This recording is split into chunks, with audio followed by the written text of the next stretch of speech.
Do you want to know who can win the national championship for college football in 2024? That is what the index is for. You saw it last year, or you can guess, in 2023, the index was 100% correct. Guess what? It has been for the last 20 years. Last year, I spent some time doing some research, found a metric that is almost 100% correct. I think there was one time where it didn't work. That was also the playoff tier, not the national championship tier. I'll get to that in a second. So let me explain the rules to the CFP index. First, I'll explain the one that doesn't really matter anymore, is the playoff team metric, but that was when there was only 4. Now for the one that does matter, the national championship team. Even though the playoffs is moving to 12, we can still use it because it's always true. And what it says is you have to be top 15 in offensive points per game and at the same time top 30 in defensive points per game. Both of those are their rank. Let's look at last year and I'll show you how it did. So this was the full graphic. These were the teams that they said could win the national championship. These are the teams the index could say could also make the playoff. And look, 1, 2, 3, 4 teams made the playoffs that the index said it would. Now, people were on my neck last year because they said, well, Michigan's the only one in the championship tier in the playoffs. So if they don't win, the index is wrong. I said, hey,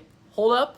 Trust me. Actually, trust the index. And look what happened. We won a bunch of money betting on Michigan because the index was correct. History does not lie and hits at a 99% clip. So we will be doing this series again with the national championship teams. I am going to try to find a metric for the playoff teams. There's no guarantee in that because top 12 calls for a lot of variance. Make sure you hit the follow button and follow along for the national championship teams. We can predict who's going to win it all by the end of the season.